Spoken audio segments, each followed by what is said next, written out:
Assalamualaikum warahmatullahi wabarakatuh. Perkenalkan, nama saya Kevin Soisa dari kelas manajemen 18G dengan NIM 18416261201417. Di sini saya akan mempresentasikan hasil dari tugas artikel saya dengan mata kuliah Psikologi Bisnis dengan dosen pengampu yaitu Bu Desi Triadinda. Di sini judul yang saya ambil ialah kepribadian dan emosi. Kepribadian itu sendiri adalah keseluruhan sikap, ekspresi, perasaan, temperamen, ciri khas, dan juga perilaku seseorang. Sikap, perasaan, ekspresi, dan temperamen tersebut akan terwujud dalam tindakan seseorang kalau dihadapkan kepada situasi tertentu. Setiap orang memiliki kecenderungan perilaku yang baku atau berlaku terus-menerus secara konsisten dalam menghadapi situasi yang sudah dihadapi sehingga jadi ciri khas pribadinya. Nah, di sini dalam kepribadian ini berpengaruh juga di dalam suatu bisnis. Jadi dalam suatu hal yang ditanggapi akan disikapi kembali dan itu sangat berpengaruh dalam suatu bisnis juga. Slide selanjutnya di sini mengenai unsur-unsur kepribadian. Di sini ada pengetahuan, perasaan, dorongan, naluri. Di sini ada 3. Pengetahuan itu sendiri yaitu merupakan suatu unsur yang mengisi akal dan juga alam jiwa orang yang sadar. Di dalam alam sekitar manusia mempunyai atau terdapat berbagai macam hal-hal yang diterimanya lewat panca inderanya yang masuk ke dalam berbagi sel-sel pada bagian tertentu dari otaknya, serta di dalam otak itu semuanya diproses menjadi susunan-susunan yang dipancarkan oleh individu ke alam sekitar yang dikenal dengan sebutan persepsi, yaitu seluruh proses akal manusia yang sadar. Ada kalanya suatu persepsi dapat diproyeksikan kembali menjadi suatu penggambaran yang berfokus tentang lingkungan yang mengandung bagian-bagian.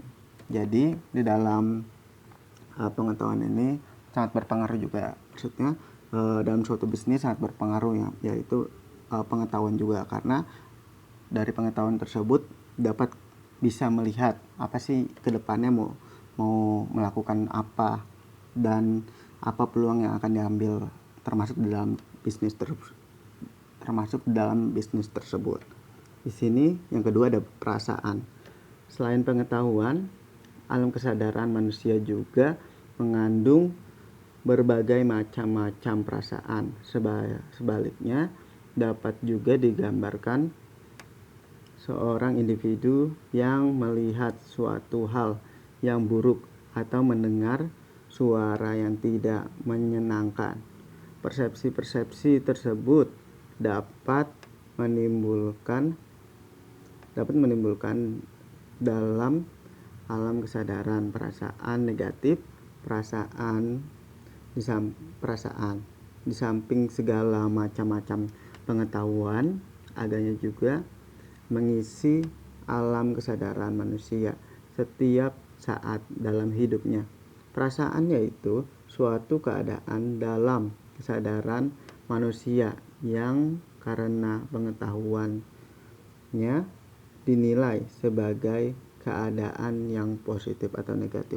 Nah, di sini juga suatu bisnis juga perasaan itu sangat berpengaruh. Ada dampak positif dan negatifnya. Jika ingin melakukan sesuatu atau ingin melakukan suatu hal di dalam suatu bisnis, sebaiknya kita harus ketahui dulu apa sih yang sebenarnya kita rasakan, apakah perasaan itu negatif atau positif. Jika memang itu negatif, sebaiknya kita jangan mengikuti apa kata perasaan kita. Sedangkan memang itu yang positif, perasaan itu positif, kita lakukan secara terus menerus. Di sini ada dorongan naluri.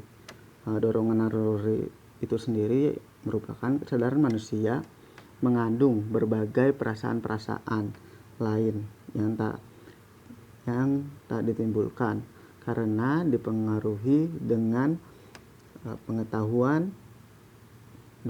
oleh pengetahuannya, tapi karena memang sudah terkandung di dalam organismenya, khususnya di dalam gennya sebagai naluri, kemauan yang sudah merupakan naluri sering disebut dengan dorongan. Slide selanjutnya membahas tentang aspek-aspek kepribadian. Di sini ada 6 aspek kepribadian. Aspek-aspek kepribadian yaitu ada karakter, ada temperamen, yang ketiga ada sikap, yang keempat ada stabilitas emosi, yang kelima ada responsibilitas, yang keenam ada sosiabilitas. Yang pertama itu ada karakter. Karakter itu sendiri adalah konsekuen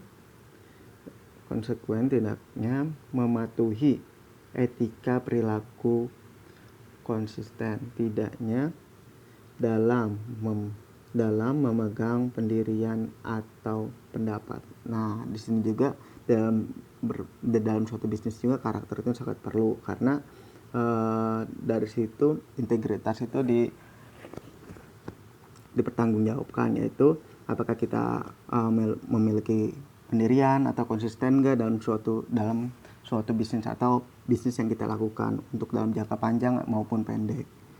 Nah, terus yang kedua di sini ada temperamen. Temperamen itu sendiri merupakan disposisi reaktif seorang atau cepat lambatnya mengenai mereaksi terhadap rangsangan akan yang datang dari lingkungannya. Nah, di sini ada temperamen. Nah, di sini ada suatu responsibility atau respon yang ditimbulkan dari suatu hal atau dari lingkungannya, entah itu sikap seseorang ataupun perasaan lainnya. Nah, di sini yang ketiga adalah sikap. Sikap itu sendiri merupakan sambutan terhadap objek yang sifatnya positif, negatif, atau ambivalen. Nah, di sini dari sikap itu banyak hal yang ditimbulkan, yaitu ada sikap yang positif atau sikap yang negatif atau sikap yang ambivalen. Nah, di sini juga banyak berbagai sikap yang ditimbulkan dari suatu lingkungan. Nah, di sini ada stabilitas emosi, yaitu ukuran kestabilan reaksi emosional terhadap rangsangan lingkungannya, misalnya mudah tersinggung atau marah, putus asa, atau sedih.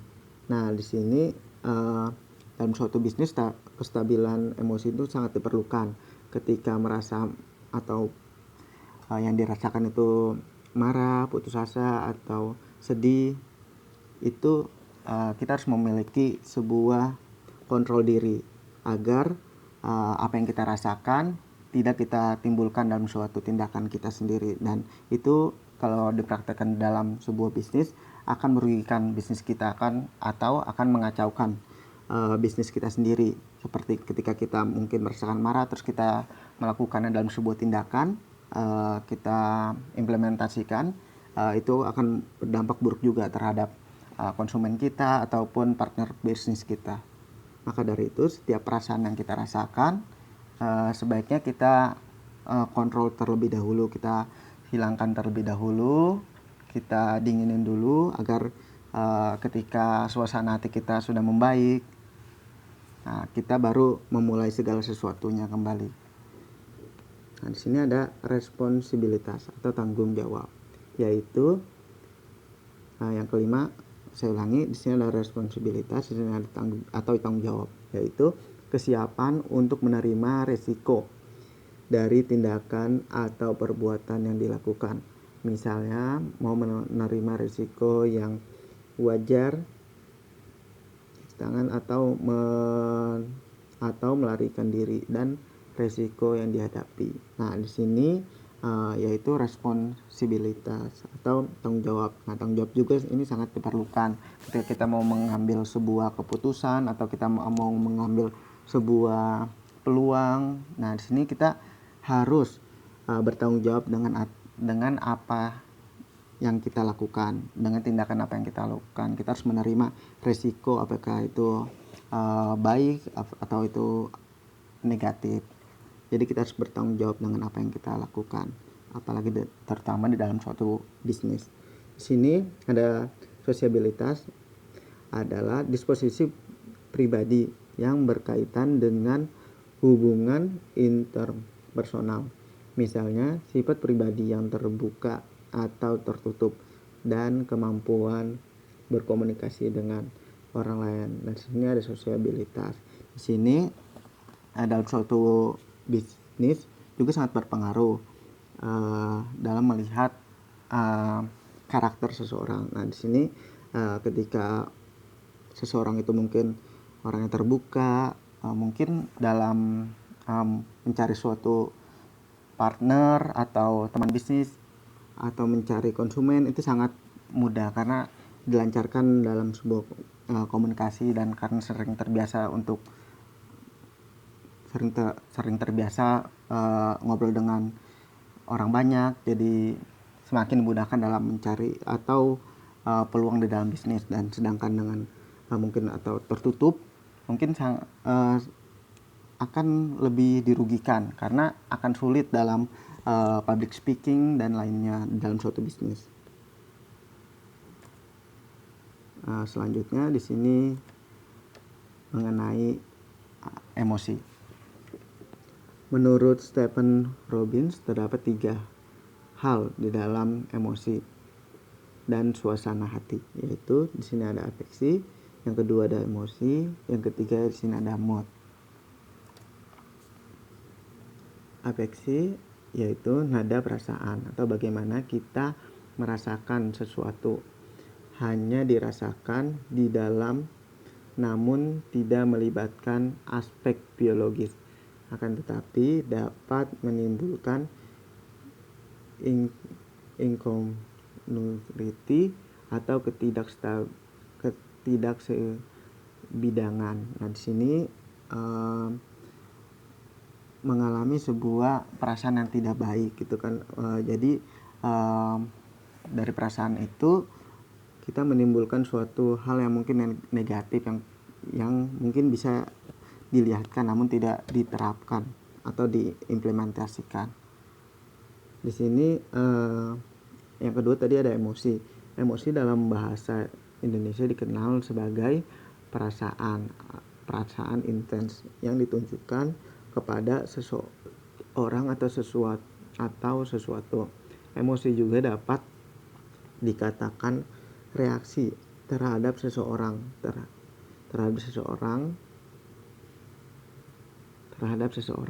Emosi dapat ditunjukkan ketika merasa senang mengenai sesuatu, atau marah kepada seseorang, ataupun takut terhadap sesuatu. Nah, di sini dari emosi juga ada hal-hal yang ditimbulkan mengenai kesenangan ataupun emosi tersebut, atau marah atau tidak nyaman yang ditimbulkan dari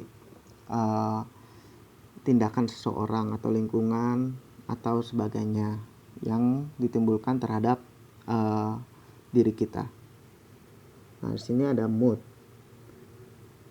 Mood ini juga sama merupakan suasana hati atau respon yang terjadi setelah merasakan, melibatkan aspek biologis dan durasi terjadinya biasanya panjang atau lama, bisa dalam hitungan hari atau bahkan tahun.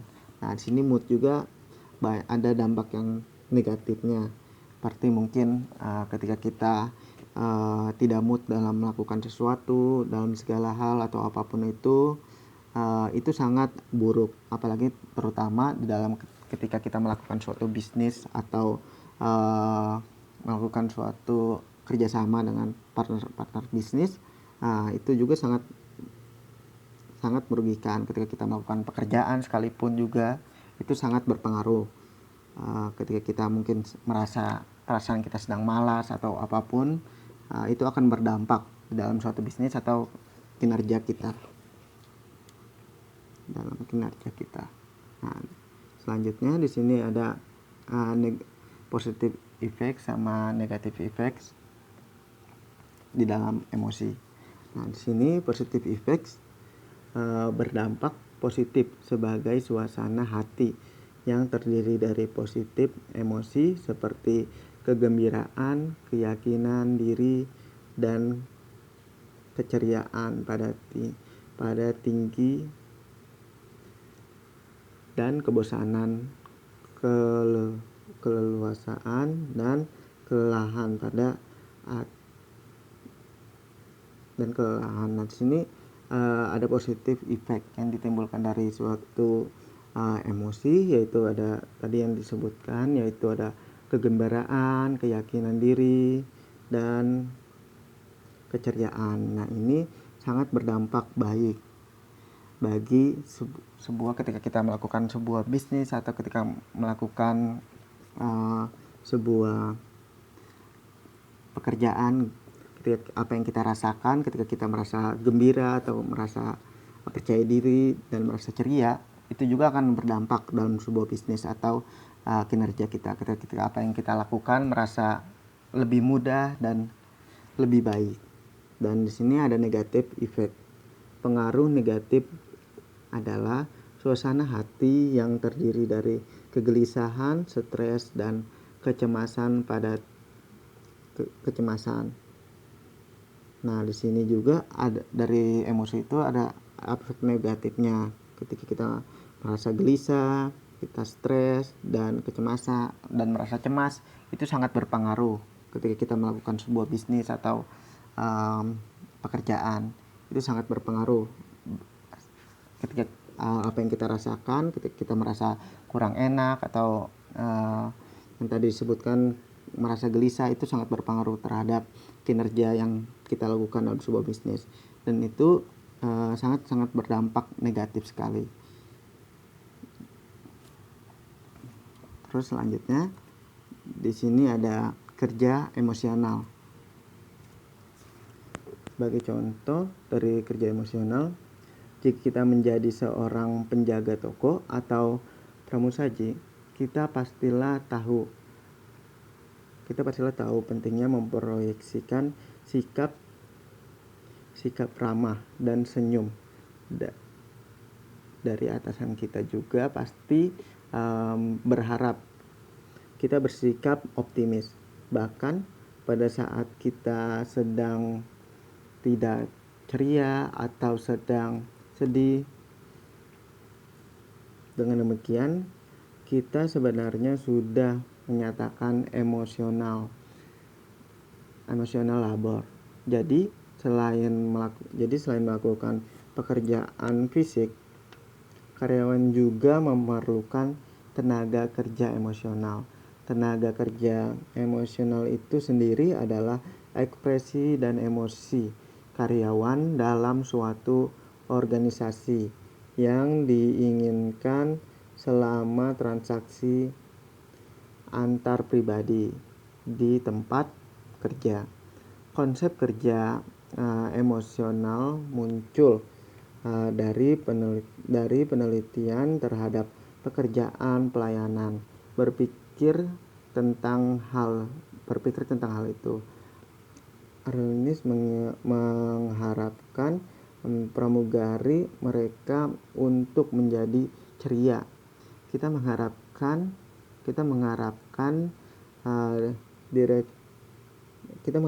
direktur pemakaman untuk menjadi sedih, dan dokter secara emosional netral. Tenaga kerja emosional relevan dengan hampir setiap pekerjaan, manajer Anda misalnya mengharapkan kita untuk menjadi sopan, tidak bermusuhan. Nah, di sini kerja emosional sangat penting atau sangat dibutuhkan di dalam sebuah bisnis atau suatu pekerjaan. Nah, contohnya ketika kita merasa emosi atau kurang enak atau stres dan sebagainya, kita harus bisa memposisikan diri. Ketika kita dalam sebuah pekerjaan, kita harus melakukan semaksimal mungkin apa yang kita bisa dengan melakukan yang terbaik. Ketika kita merasa mungkin sedang tidak mood atau sedang stres, kita harus dalam pekerjaan kita harus melakukannya dengan sebuah sukacita atau dengan ceria. Mungkin sekian, terima kasih dari presentasi saya. Mohon maaf jika ada hal salah kata.